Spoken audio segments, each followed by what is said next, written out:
Now, before we go into it, I would like to talk a little bit about Hinduism. Hinaben, Yes. that's it. Can you just speak a little bit louder? That'll be great. Or come nearer the mic. That'll be Okay. really. Sure. Thank you. Thank you. Sure. And so, in Hinduism, human life is believed to comprise of 4 stages, and these are called ashrams, and every person should ideally go through each stage. Is that okay? Perfect. Perfect. Okay, Thank you. So these 4 ashrams are called, the first one is called Brahmacharya ashram, the second one is Grihastha ashram, third one is Vanprastha ashram, and fourth one is Sannyas ashram. Now, ideally, the crucial piece of this ashram lifestyle is its focus on dharma, that is moral rightness. Dharma underlies many things in Hindu life. In the 4 ashrams, dharma is firstly, in the first ashram, is learned, and then it is practiced, then it is taught to other people, and then it is realized himself. So some people do go through from the first straight to the fourth. They do not get into Grihastha or Vanprastha. Okay, but this is the norm. Most of the people will go through these 4 stages.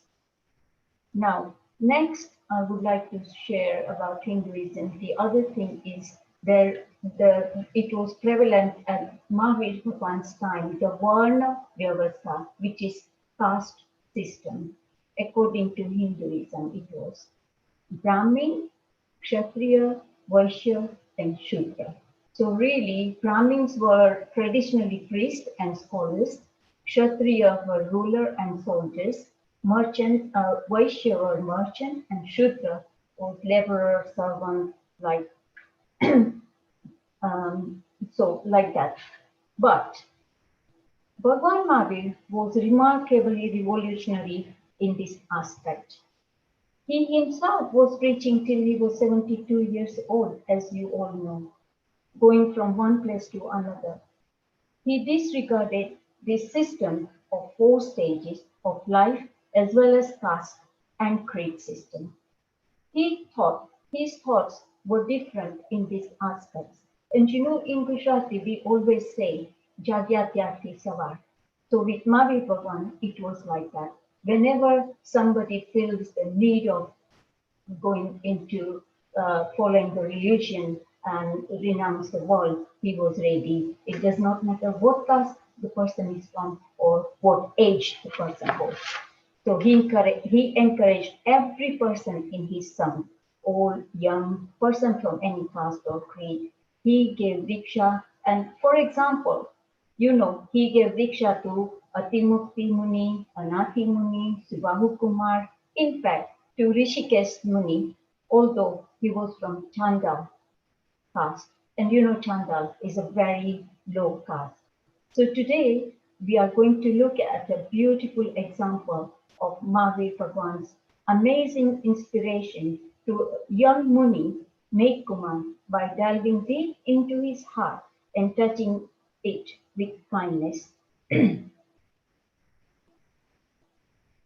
So let us know the story of inspiring story of Meghkumar, how it all happens. So there used to be Rajgrahi Nagri, and where King Shrenik used to rule, and he had quite a few wives, but of course one of them was Dharini, and he had twins as well, and one of them was Abhay Kumar, who was his right hand. Now one night, Dharini was sleeping, and she saw a beautiful white elephant coming from the clouds and entering her mouth. She thought to herself, this is very different dream, and she thought, let me just go and speak to the king. So she goes and speaks to the king about her dream. Now, The king is, of course, in the night, he thought, what is the matter? So he asked her, and she narrated her dream to King Shrenik. And then uh, King Shrenik comforted her and told her, oh, that's very good. Soon you will be a mother of a son, a great son. And then she goes back to her room and she thinks to herself, should I go back to sleep? And then she thinks, no, it's a beautiful dream. I would like to sit and pray. So she's praying. And then next day, King calls the priest as usual and talks to the priest about the dream. And he wanted to know what did this dream mean. And then the priest told them that you will have a beautiful son who will increase your name, fame, and wealth as well. And after he said that, obviously, king gives him some money and everything, and he goes home. And when at her during her pregnancy, when she was on third month, as usual, so many ladies they have this weird crave about some different things. So Queen Dharini had a crave as well, but that was big. She was not sure should I tell other people or not because it was not the season that what she wanted. So she is thinking, and then King is asking her, "You look very puzzled. What is the matter?" And she was hesitant to tell the king. At the end, King really convinced her to tell him, and she is saying, so this was her prayer. She said, "My lord, my desire is that there are clouds in the sky with thunderstorms, rain is sprinkling, there is greenery everywhere on the earth, peacocks are dancing, and I am sitting on white elephant in such a pleasant season. You are sitting behind me with an ornamental umbrella, and our procession is moving from the middle of the city." Now, of course, this was not the season of rain, so it was difficult, but the king did not just say that. He said, "Don't worry, we'll try and do as much we can." And he's thinking to himself, how am I going to bring the rain? And he talks to his right hand, also his son, Abhay Kumar, and he tells him that this is what the queen wants. So Abhay Kumar tells him, don't worry, everything is possible. And he does the process for 3 days. So he goes fasting for 3 days without water and food. And he pleases this god friend of his. As soon as 3 days are over, the god friend comes to him and he says, don't worry, I will organize whatever you want. And see what happens next day. The queen and the queen both were very happy. It started raining and the whole earth was happy with greenery. King Shrenik told Dharini, look what has happened. And they were very happy. And as you can see in the picture, they started going on the procession and he sat right behind her with that ornamental umbrella as per her wish. Now, as the pregnancy is full term, she delivers a beautiful boy, and the nurse comes and gives the message to King, and obviously with all the joy, King distributes all the money and the clothes and everything to the town people. Now, and the time comes they have to name the baby, and they name baby as Meghkumar just because she had that crave of having the Meg means rain, so she wanted rain there while she was only 3 months pregnant, and that is why they called him Meg. Now, as he becomes a child, then he is being brought up by a lot of different nurses from different countries. And the idea behind of getting from different countries all these different nurses is because the development of a child will be very wide. He will understand all different countries and everything. So that is why in those days, when the child is young, if they could afford, they would call the nurses from all different countries, and that's what happened in Meghkumar's life. Now, as he becomes, he gets older, he is sent to his, in those days, they used to send them to Gurukul to have their education. So his Acharya Kalacharya is giving him all the different education. And when he finishes education at the Gurukul, he comes back to the town and he's being married off to 8 beautiful princesses. Now, when he is married, he is having a luxurious life, and one day from his balcony, he saw that all the town people were going to the garden in their city. So he asked his servant. He said, "Where are they all going?" So the servant said, "Tirthankar Bhagwan Mahavir has arrived at the garden Gunsil. The garden's name was Gunsil, and he has arrived there, and that's where everybody is going." So Meghkumar also wanted to go there. So he went there with all his 8 wives. When he went there, Bhagwan Mahavir was preaching, and this obviously his preachings were so many different things, but at this point he was just talking about to the town people like this.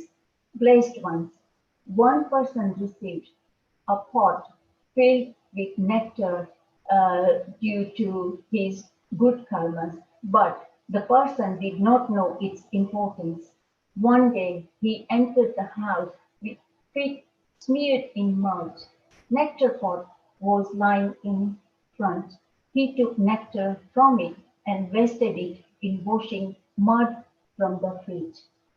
Blessed ones, nectar which can free a human being from dangerous diseases.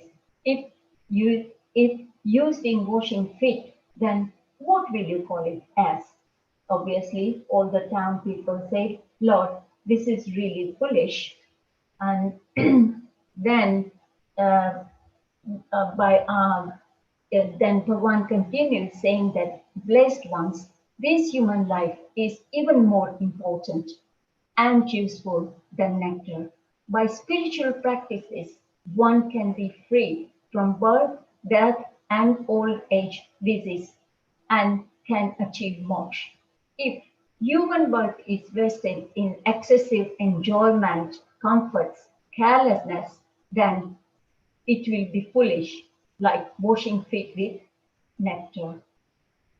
By listening to Bhagwan Mahavir, Kumar got really inspired.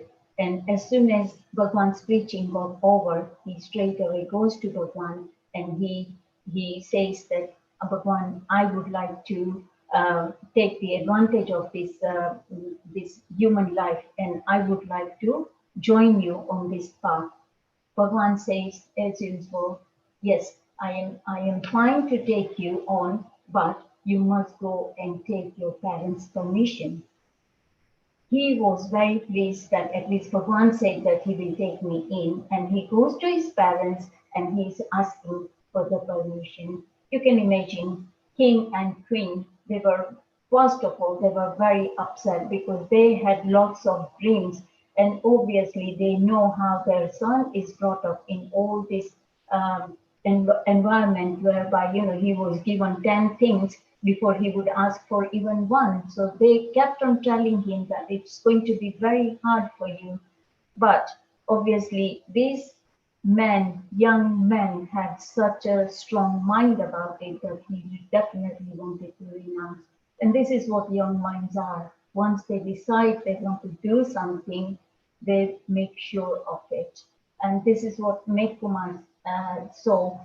He was very determined. At the end, the father said, "Fine, I will agree, I will let you go, but before you go, I have one wish. I would like to, uh, just for one day, I would like to do your Rajabhishek. That means I would like to see you as a king of this city, and he then Meghkumar agreed that okay, fine, for a day I will be. And what he does is they celebrated they took the permission of the king, and the priest applied the red dot, and obviously they did the ceremony as if he is a king on that day. And just imagine one day he's king, in 24 hours he was going to renounce all this. That is the strong mind. That's how much strong minded he was. So he did that, and while he's being crowned as king, the parents asked him that what would you like to give? What would you like us to give you as a present? And imagine what he asked. He said, "I want Rajoharan and I want Patra, and I want." Please call the Vanan, which is like the barber, to come and cut my hair, as I am ready for tomorrow rather than today. And that is what the parents give him. And he goes, they do that for him, and then he goes to Bhagwan Mahavir that here I am, as I said, I wanted to join your path and I come here. So Bhagwan let him join the path, and he feels very happy. So he spends whole day, he was so happy that, oh, I will be talking to all these different sadhus and find out what this life is about. So he was all excited about it until the night fell, and as you can see in the picture where he is sleeping, all the monks, they sleep in one hole on the floor, and just right next to each other. So unfortunately, because he was a newly joined monk, his place was just by the door, and so he was the last one. And as the night rose, what happens is when all the monks and nuns are going for their nature call, they, by mistake, they disturbed him, touching their feet to Meghkumar. And Meghkumar was thinking, what is this? When I was in this, like, in the normal world, they all used to respect me, they used to talk to me nicely. And now look at this. They don't even care. They are touching their feet to me and they are not saying sorry and nothing. And he was like, already he was very uncomfortable sleeping on the floor like that. Instead of, he is so used to sleep on the big beds and all that. So he was already little disturbed. But on top of that, this incident made him even very, very disturbed. And he was thinking in his mind, um, I shouldn't be staying on this path anymore. I don't think this is for me. And he was all night, he kept on thinking about it. And in the morning, he thought, I must go to Bhagwan Mahavir and tell him this all, that I'm sorry, but I want to go home. I want to quit this path. As he goes in the morning to Bhagwan Mahavir, before he says anything, Bhagwan already knew. And Bhagwan Mahavir told him, mate, you didn't sleep all night. You were troubled with many thoughts, isn't it? And he said, yes, and I want to go home. Bhagwan Mahavir said, mate, please listen to one event before taking any decision. Your agitated mind will definitely get peace once you listen to what I have to say. That's what Bhagwan Mahavir said. And this is how Bhagwan Mahavir starts. He told him many years ago there lived a lot of animals in the forest, and King Sumeruprabh was living in that forest as well, and he was the king of all the elephants. One time, the whole forest took fire, and all the animals started running around. Obviously, Sumeruprabh also started running, but because he was old, he could not run very fast. So the sparkle of the fire started going on his body. He started getting burnt, and he was in search of water and some sort of shelter. When he goes, and he is the last one, he couldn't go very fast. So he comes to a river whereby all the water had dried down, but there was most of it was full with mud. And unfortunately, he tries to go to get that little bit of water he sees, but then he gets stuck in that mud. Right then, one of the oldest enemy of his, he saw this and he took advantage, and he went towards Sumeruprab, and he um, uh, hit him with his very sharp teeth, and nobody could come and help Sumer Prabhu because this elephant was really dangerous. This is how Sumeru Prabhu was stuck in the mud, and he was trying to get out, but he couldn't, and eventually he died there. So, as you can see in the picture, he is asking for help, but nobody could come to help, and that's where he dies. Now, in his next life, Sumeruprab becomes elephant again, and this time his name is Merprab. So he was once again reborn as the elephant, and again he was the king of his group of elephants. Now, again the fire breaks out, and he thinks to himself, oh, I have seen something like this before. And that he remembers, he recollected his past birth there and then in that life of elephant, and he was frightened to see the fire and hear shrills and cry of the animals. But as soon as the fire stopped, he called all the other elephants and he talked about it. That, listen, this thing keeps on happening in this forest, and so many of us are losing our lives because of the fire. So let's do one thing. Let us try and clean some areas of this forest whereby there is no trees, and we clean the whole ground. So again, if the fire takes place, we can all go for a shelter in that clean place. And that's what they all get together and they do it. Now, once again, there was a fire, and everybody started running towards the place which they cleaned up together. And of course, Mayor Prabhu also went there, and they all, like it was around 8 miles of area, and they all got together in there. And while they were all there, Mayor Prabhu had a little itch on his body. So as you can see in the picture, he is trying to raise his leg to itch, and while he's doing that, there was a little rabbit who came right under his feet. As Merprab tries to put his feet down, he sees this little rabbit and he thinks to himself, oh my God, if I put his feet down, this little rabbit is going to die. And how I like my life, he also loves his life. So how can I put his feet down? With that thought, he keeps his feet high up. And like that, the fire was on for 3 days. And when the fire got over, all the animals started going back in the forest. And Merprab also wanted to go back, but when he tries to put that leg down, he couldn't, unfortunately, because it was up for 3 days. And because he couldn't put his feet down, instead of walking, he fell down. And as he fell down, he died. And that soul of Mer Prabhu is you, and you are the Meghkumar, the soul of that elephant.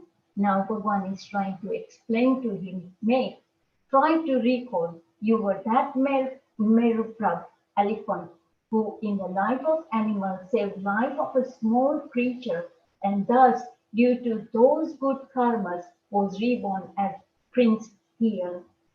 Now, and here, just little bit of trouble in one night.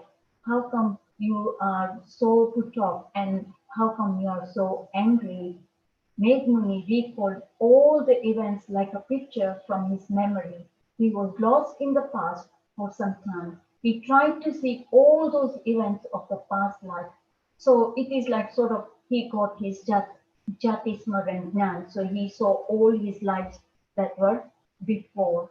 Now, I would like to point out some of the beautiful words that are used by Gautam Swami, how Bhagavan Mahavir explained to Meghkumar. So I'm quoting it from the book as Bhagavan Mahavir is telling Meghkumar, Meghmuni, obviously now, that you, Meghmuni, you are young and only the young are energetic enough to bring about massive revolutionary changes. But your thinking must change first.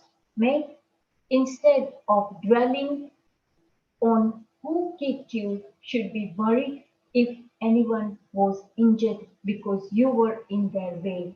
Look at this thinking. We are always, as soon as we are a little bit uncomfortable, we always think of the other person, or that person did that to me. But look at Bhagwan's thinking.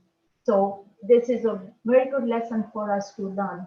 And Bhagwan said, you are new here. It will take some time to correct your thinking. Similarly, if we start thinking in this direction, I'm sure we can also change our thinking. A kind soul such as yours deserves a chance in this life to spread that kindness. So if we want to practice more and more kindness, I think the best way is we should try and think of the other person rather than thinking of ourselves. Although sometimes we do get disturbed by somebody's action, but obviously there always is a reason behind everything. Then again, Bhagavan Mahavir tells him, we fail to understand the difference between physical pleasure and eternal happiness. Do not look for peace and happiness somewhere else. They are within you. No one else but you can make yourself happy. So true.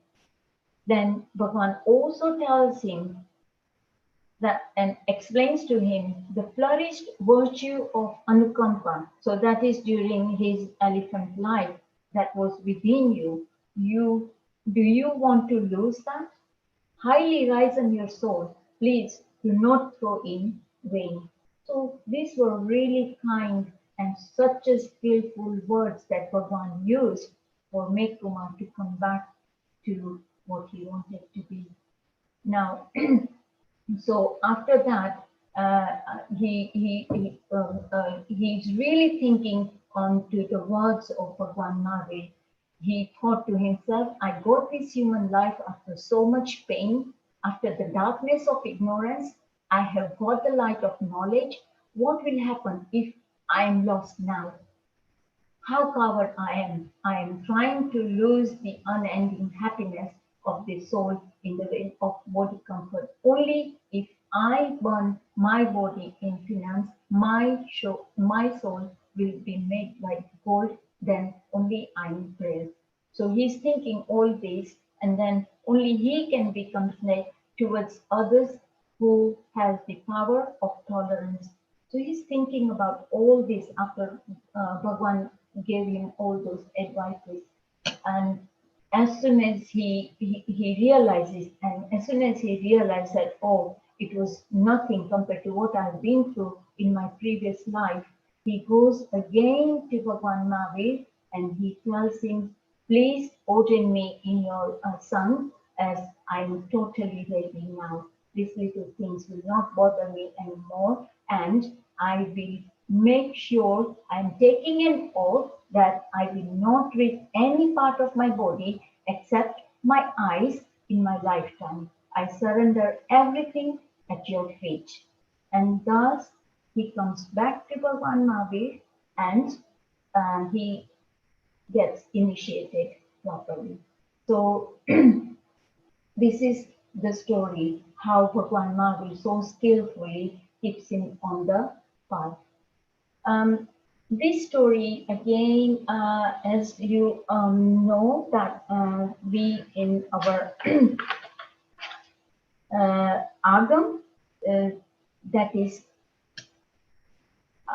sixth Anga Sutra, is called Dharma Katha, Gnata Dharma Katha. In there, there is this story is beautifully explained. It has about 161 slokas of this story, and you will really enjoy going through them. It has got all the description of everything, how Bhagavan tells him, so a lot more than what I have just narrated today. So if you ever get a chance, so and it is our sixth anga, and all our Jain philosophy always examples to follow, so it becomes easier for us to understand the philosophy, and that is how this agam is full of all the dharma katha, gyata dharma katha. Now, the meaning of Gyata Dharmakatha. Gyata is the full knowledge, that someone who knows much deeper meaning, and Dharmakatha means obviously religious stories. So if you read these stories, automatically you understand the philosophy much better than just the straight philosophy. So I really like this agam, and it is so beautiful to go through it. It is our sixth agam. Uh, in this agam, Sudatta Swami is telling the stories he heard from Bhagwan Mavi to Jambu Swami. The story of Meghkumar is very well described. It is, and in this agam, it is the first chapter, and the name of the chapter is Uttiksha. Uttiksha. So the meaning of the title, so that it has actually three meanings. Uttikshat means to raise, means something to raise high. And why is it like that? Is because as he raises his leg. But the second meaning is Uchak, that is Uchak mind. That is, his mind got bit agitated, as we know from the rough night. His mind got disturbed and he got put off from Sanyam Bhav. Yeah? And the third meaning of it is by raising high and throw away all the karmic rubbish, as in at the end Meghmuni really raises high and he surrenders to Bhagwan Mavi. So it's a beautiful agam to go through. This one is the very first chapter, but it has a lot of other stories as well. And at the end, the commentator, quotes from the narrator are revealed. At the end, the quote from the narrator are revealed by the narrator through this saga. And the saga is Mahurehim, Inauunehim, Vayanehim, Choyayanti Ayariya, Sise Kahinchi Khaliye, Jaha Mehu Munim Mahaviro.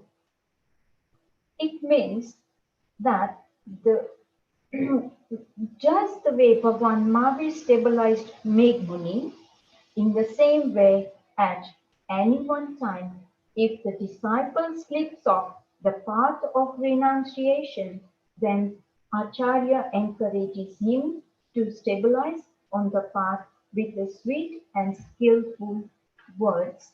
As we all know, we don't have Mahavir Bhagwan with us now, but if we are lucky enough to have right guru and right acharya, this does help us a lot because they know how to bring us back onto the path. So this is why this agam is really important agam as well. So now I would like to summarize my talk for today. I would like to point out a few things before I summarize. The first thing I would like to say, as per the book quotes, humans by virtue of their mind and intelligence can transcend their life and reach the heights of divinity. The lives of heavenly gods and goddesses may be great because of what they enjoy, but only human life has the potential to reach the liberated soul state. Imagine the highest heaven, which is Sarvartha Siddha Viman, is only 12 yojans, so which is not very far away from Siddhasila. Yet, one has to come back to the earth to be liberated. Yes, so that's how important it is to be human, to have a human life. In the heavenly being and in the hellish being, everything is very extreme. So pleasure and pain, everything is extreme. Only human life is at right level to think of the most. So the human birth is your opportunity to free yourself from the painful samsara. Secondly, I would like to point out, as per Gautam Swami has pointed it out in the book. So I'm going to read a little bit from the book. Gautam Swami says, Mahavir's tact in explaining Shraman concepts and in inspiring a young novice impressed me because I realized that he was bringing about a social revolution in our society.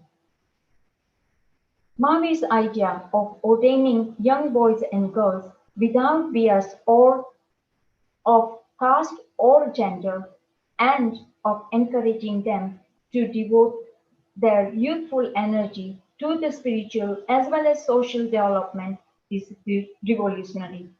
It is different from our existing tradition of sannyas ashram, in which, of course, as we saw that was prevalent at the time, in which only the of the forest, uh, elderly head for the forest in full-time spiritual pursuit.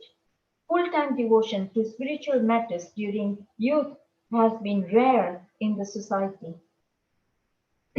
The awakened youth that are joining this Raman movement stand united and will usher in a new golden social order through a massive transformation of the mindset of all society. I felt confident that they would succeed because the inspired young minds have the energy and receptive ingenuity to move beyond orthodoxy or beyond uh, petty discriminatory practices. So, so beautifully written by Gautam Swami how he felt from how Madhvi Bhagwan inspired Meghkumar. And thirdly, I would like to invite um, Mr. Soham Sir. Now, how we can bring about the change in today's day. While the children are at young age, it is good to teach them these values. We are fortunate with Acharyaji's vision that, as you all know, here at SCVP, we have been encouraging children from a young age to learn and practice Jainism. This has benefited by many, and Mr. Sohum Shah is one of them who is with us today to share his experiences. Soham joined our school at the young age of 7 and was also my student, and that is why I would like to say a few words. Uh, and so let's hear him out. So over to you, Soham. Is he there? Yeah, Jai Janindra, can you all hear me okay? Jai Janindra. Yeah, thank you, Soham. Carry on. Hi, Great. welcome, Soham. Great, hi, thank you. Thank you so much for having me today. Thank you very much, Auntie and SCVP. I mean, it's great to see so many people here, and I hope everyone is keeping well and safe during, of course, these highly unusual times.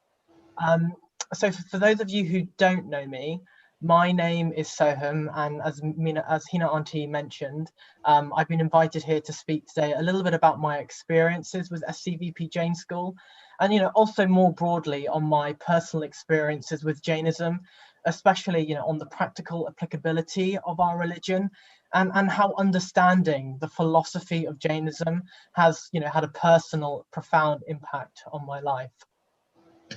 So before I get into my personal experiences, I think it would be good just to give you all a little background on myself and my history. So I grew up in Reading and I went to school here. So from a young age, it was really down to my mum to introduce me to Jainism and teach me about the scriptures and the mantras and the philosophy, all pivoting around ahimsa, non-violence, karma theory, and pretty much everything else in between. And despite living relatively far away from London, my mum enrolled me and my brother at the Jain school. So from a very young age, I remember many Friday evenings after school, driving an hour down the motorway to get into London, and then of course being taught by Hina Auntie herself. So these are some really fond memories. So it's really nostalgic and great to be back here speaking to all of you today. So, I mean, it was very easy, not to, and the dedication and perseverance whilst me and my brother were very young really ensured that we, fully understood and appreciated the beauty of the Jain religion and the morals, the values and the principles that I learned at Jain school. And the people I interacted with there will, of course, always stay with me for the rest of my life. So I studied economics at university and I graduated 2.5 years ago. Since then, I've been working for the American investment bank, Goldman Sachs, within capital markets. And I really can't say enough how the intense pressures of my job working at Goldman Sachs have been eased by the things and the tools I've practiced and learnt in Jainism.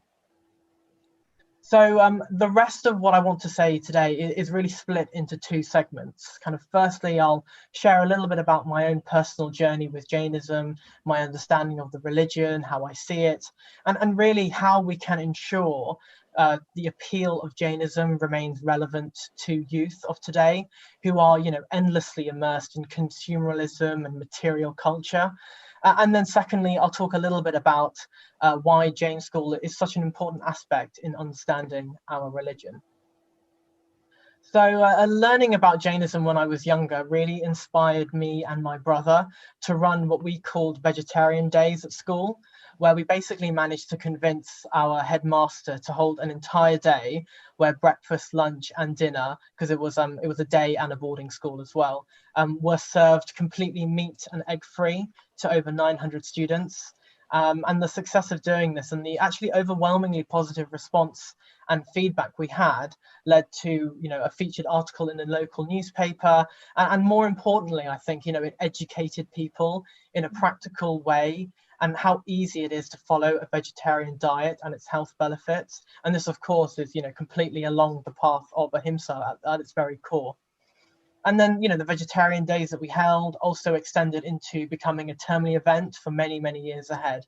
And, a lot of the people who do eat meat do so, I feel, out of a lot of blind ignorance, because often, they've grown up doing so and they don't really know, or they don't really think of doing anything different.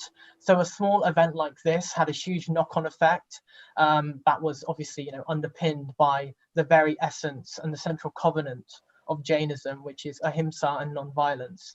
And in fact, even some of my school friends themselves also converted to becoming vegetarian as well, which is a great win. And then it also, extends further. So a few months ago, at the beginning of the lockdown, my brother and I, we gave a talk on Zoom around what we called the methodology of change.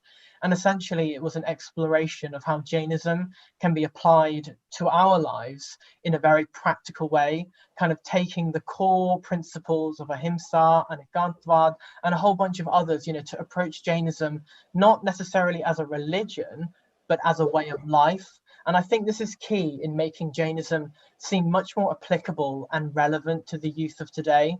We need a lot more emphasis away from doing rituals and away from any belief in superstition to actually focus on the tools of Jainism and what makes it a practical philosophy that is actually hugely relevant to the struggles, that people are facing today.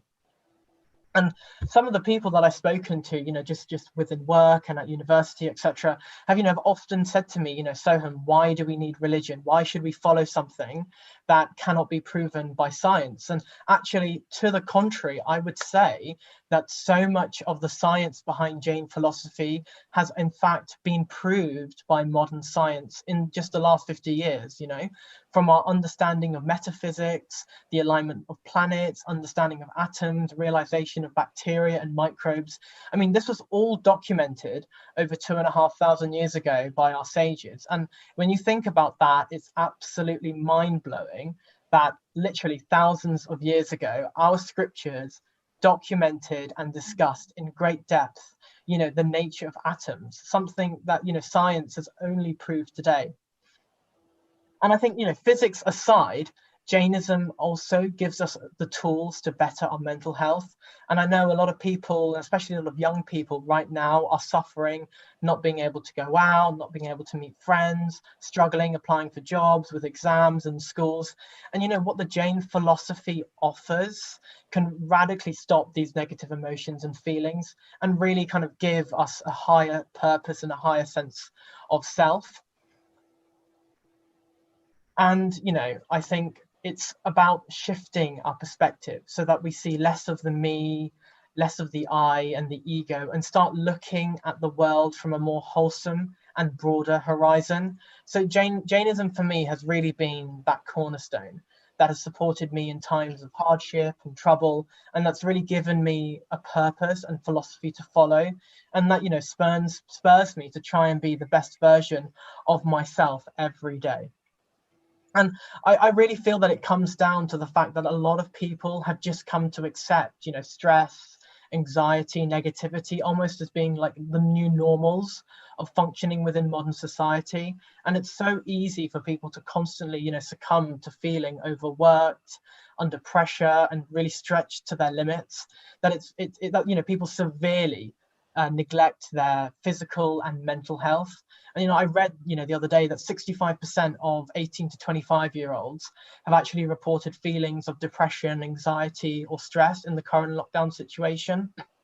And, you know, and today we encounter, and especially young people have encountered levels of prolonged stress that our ancestors, you know, 50, 60, 100 years ago simply never experienced. And, you know, this can cause burnout and severe unhappiness. And it really is a pretty huge worry for our advancing societies, because, you know, as technology increases at such a rapid rate, we're seeing new inventions being created, new ways of communicating. We've got Zoom here, for example. People's mental well-being is decreasing. And, you know, we've got these expectations on our shoulder that at an ever increasingly younger age only get more complex as we grow older. And a lot of this, I feel, comes from the intense pressures that we get from social media. So, you know, Facebook, Instagram, the new platform TikTok as well, can be extremely toxic places for young people. And we can, you know, and how we perceive the world and our view of the world is very much shaped by what we see on these social media platforms, which are often very false and just portray a very limited view of the reality. So, you know, it's about, you know, feeling, you know, having the passion and the joy driven out of people when they see all of this negativity. And really, it comes down to the point of how Jainism can take you out of this spiral. And for a lot of people, Jainism and the philosophy behind Jainism can be that savior, can be that way to kind of elevate yourself out of the toxicity of today's time.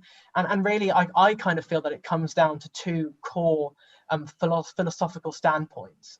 Firstly, you know, a shift in perspective, and then a subsequent detachment. And when I say detachment, I don't mean, you know, giving everything up and taking dick shot, etc. But I'm talking about, you know, really being aware of our emotions and what we do and how it influences us, so that we can, you know, really take a step back and easily appreciate that, you know, everything, and I mean like absolutely everything around us, is completely temporary and completely transient. What we have now will never necessarily come again, because, you know, time is constantly flowing and changing, and we should really make the most of every moment. And I think this perspective and this way of thinking is central to Jainism. And, you know, ahimsa isn't just applicable to others, but first and foremostly, it's to ourselves. You know, when we look back on our lives, how much mental energy, you know, we've wasted on immaterial and inconsequential things, thoughts that necessarily haven't really served any purpose other than to induce unnecessary stress or anxiety. So it's really about, for me anyway, learning to be in control of these instincts so that we can have full awareness of our thoughts, our speech, and our action. And Jainism, of course, talks about having all three of these in perfect sync with one another, as hard as that may be. So really learning to detach from any situation or thought train, I feel is really fundamental in gaining control. And part of that process is learning about harnessing our inner calm and that feeling of being at one with yourself. And I think meditation is one of the great ways that we can do that. And this is, why I say that Jainism is not a religion, it's a way of life. Because when you strip away the pomp and the rituals, at its very essence, Jainism is really about finding self-realization. And that road to self-realization that Jainism unlocks through its method and practice and philosophy makes it a way of living, a way of seeing the world in this enlightened and alternative perspective. And, people have said to me as well, Sohum, I don't believe in karma theory. I just don't believe it. And I just find that the most mind-boggling thing for anyone to say, because if you say to me, you don't believe in karma and you don't believe in the karma theory, then you're basically saying to me that you don't believe in physics. Because, Newton said every action has an equal and opposite reaction. And this fundamental law of physics is essentially karma in a nutshell, right? Because everything we do has an equal and opposite reaction. And you might not see the fruits of that immediately, but you definitely will eventually. And, you might think, oh, no one's watching, so there's going to be no consequences. But at the end of the day, the universe most definitely is. So I think just the last point I'd like to make really is just around the power of sound. And more specifically, when I say sound, I specifically, mean the power of our mantras.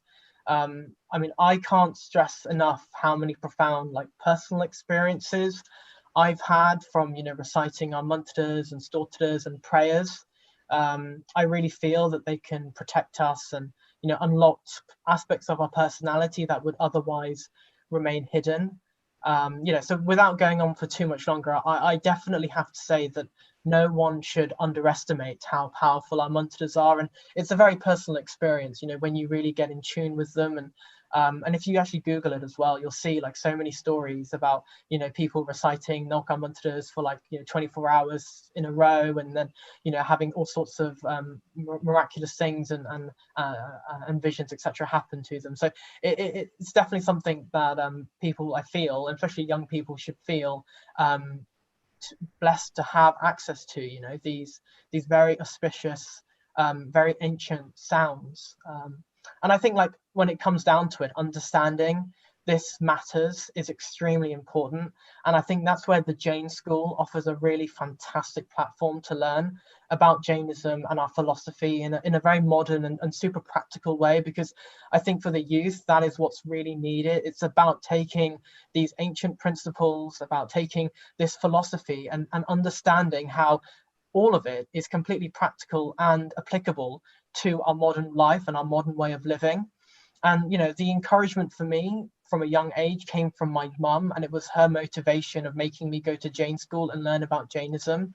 And, it's allowed me to learn a different way of living, about being truthful and trying to be, a good human being, because whatever pain we feel, others feel too. And, so the crux of what the Jina's teachings have been, to collect blessings from everyone, even, one-sense beings.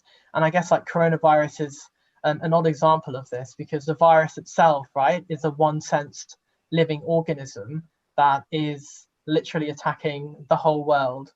So at some point, we all collectively must have harmed these souls somewhere at some point. So all we can say to coronavirus is Michami Tukram, and hope that it goes away as soon as possible, and we all get out of this lockdown. So I guess my last point is just to say, please encourage young people that and have influence over to attend Jain school, because they really need your support, and it comes, from the support of our elders, the people that we look up to really guide us into the right path, and learn about how amazing our Jain religion is, and then spread the teachings of Jainism. You see a lot of religions around the world have spread their roots so easily, because they have great advocates and great young youth advocates of the religion. That's where I personally feel Jainism doesn't necessarily do enough justice. The religion itself is non-sectarian. It has applicability to every single person from all walks of life. And I think the more we can do to spread the message of Ahimsa and the Jain philosophy, the more people will not just be nicer to one another, but also to themselves. So I hope I've given you some interesting sound bites, and thank you very much for taking the time to listen to me today. Jai Jinendra. Thank you so much, Sohum. That was wonderful. That was really wonderful. And all the thing goes to your parents, as they put in so much hard work to drive you every Friday to Channa Vidyapith and bringing you. And as you all can see, how he has turned from a child to a beautiful young man with all these morals and everything in him. So this is what it does. As I said, the young people have lots of energy to take us further and further. And so I would like to end our talk, today's talk. If anybody has any questions, we both are there to answer if you have any questions. Otherwise, we can end tonight's session. Any questions? Yes, there is one from Bakul Bhai and Rita Ben. Bakul Bhai, would you, Rita Ben? Yeah. Thank you so much, Sohum and Hinaben. That was really, really good, really inspiring, both of you. Sohum, I have a question for you. You work for Goldman Sachs, you said? And yes. So it must be a really, really busy job. I can just imagine all sorts of hours. How do you manage to stay centered? Yeah, so for me, it's about really finding that balance between, work and my personal life.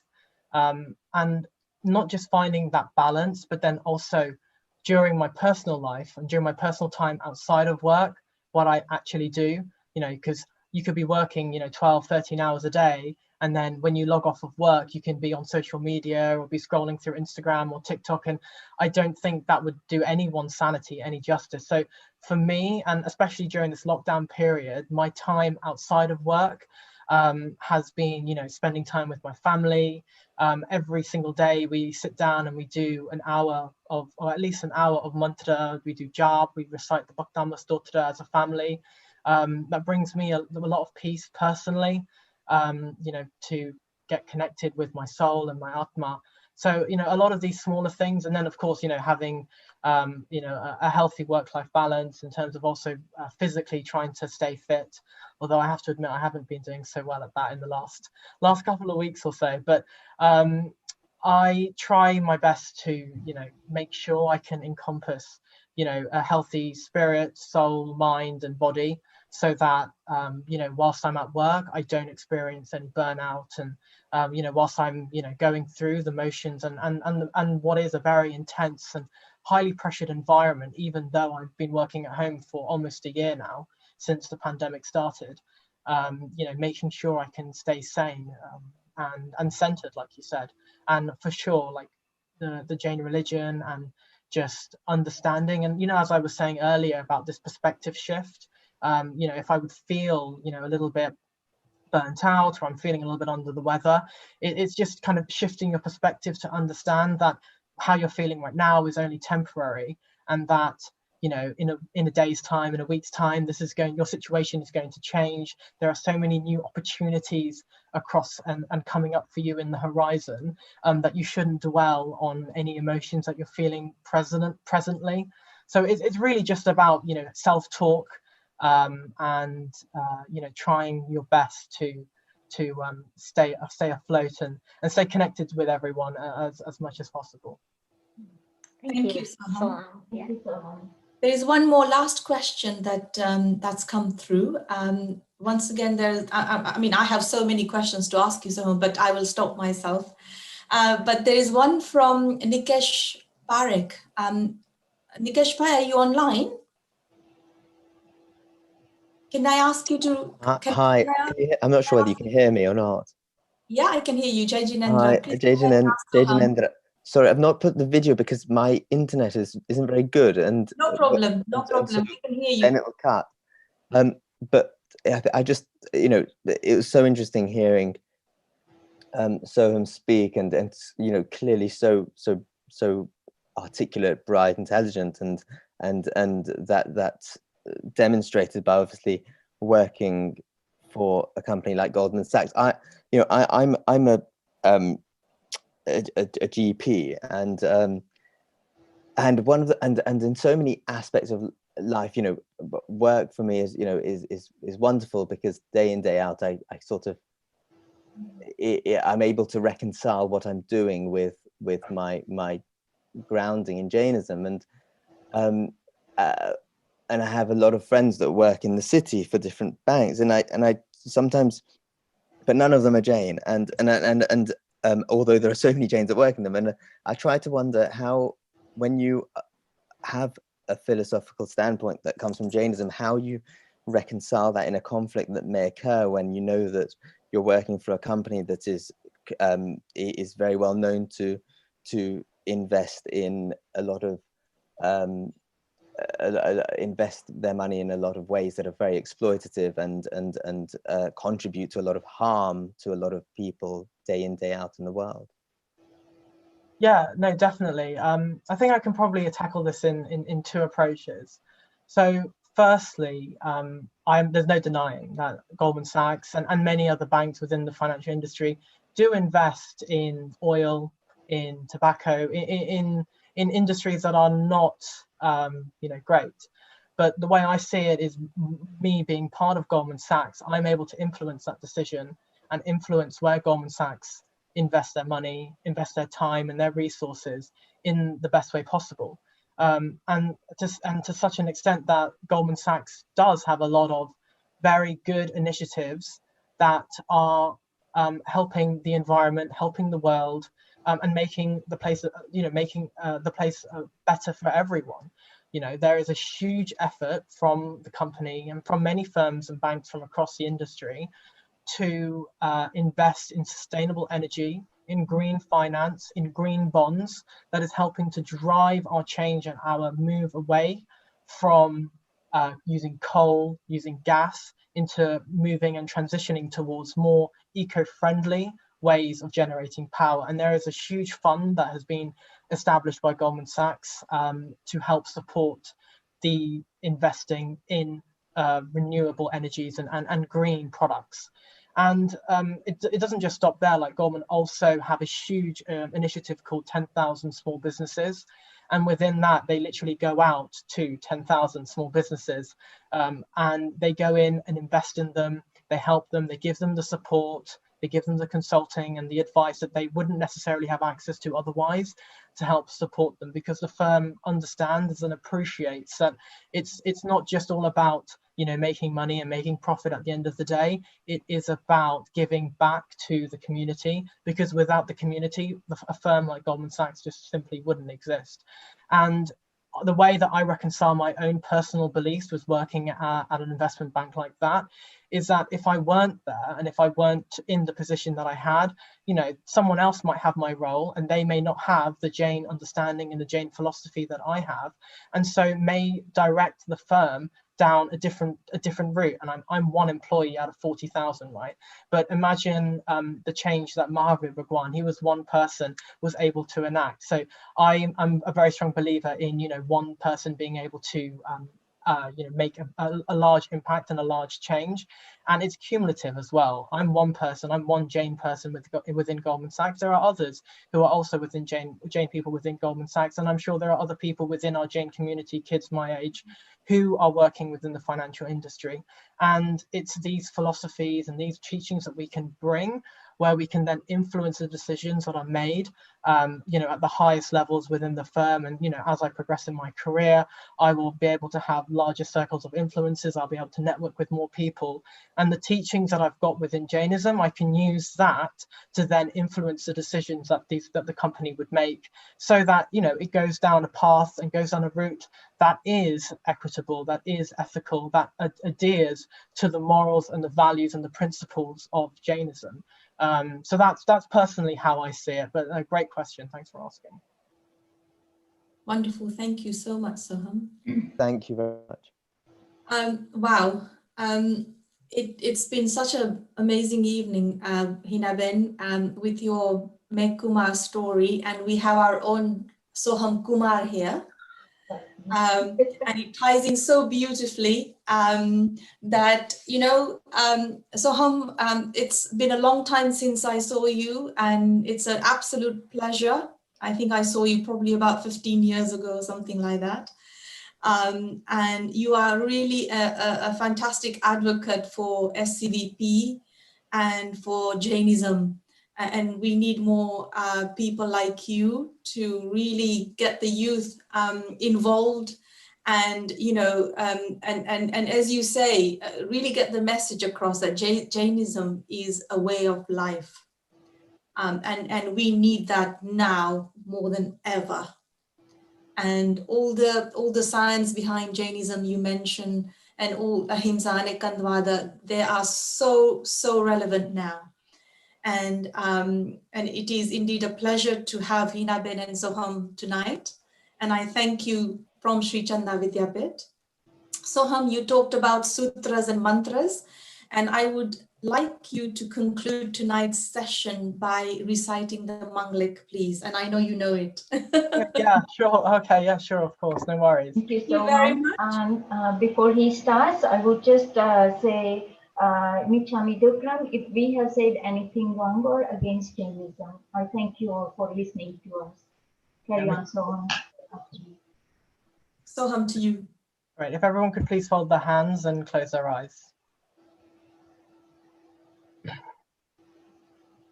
Yattari Mangalam Arihanta Mangalam Siddha Mangalam Sahu Mangalam Kevali Pannato Dhammo Mangalam Yattari Lokuttama Arihanta Lokuttama Siddha Lokuttama Sahu Lokuttama Kevali Pannato Dhammo Lokuttamo Chattari Sharanam Pavajjami Arihante Sharanam Pavajjami Siddhe Sharanam Pavajjami Sahu Sharanam Pavajjami Kevali Pannattam Dhammam Saranam Pavajjami Angute Amritavase Lapti Tada Banda Shri Guru Gautam Samaniye Sadhai Manvanjit Varadada Pave Vauna Bhaviye Pave Tije Dan Pave Dharma Radiye Pave Keval Gnan Prabhu Bhave Pad Nirman. Jai Jinendra Om Aram. Jai Jinendra. Jai Jinendra. Jai Jinendra. Thank you all. Thank you so much. Thank you. Wow, what a wonderful uplifting session we had this evening. Just wanted to say a few words regarding our children at Sri Chanda Vidyapith. We continue every Friday with the Sutra classes as well as our normal children's classes. Please do spread the word, and you can see how Sohum has you know, grown into such a handsome, intelligent, and what a wonderful a person And certainly I would urge all of you to have your either whether it's your grandchildren or your own children to attend the Jain classes that we do on Friday nights. Next week we have Vinod Bhai Kapashi telling us about Ajit Santi, and that'll be for the next 2 weeks. So do attend, and I wish you all a wonderful weekend, a very peaceful weekend, and do look after yourself. And if I have made any mistakes, Michami Bukram to you all, and see you next week.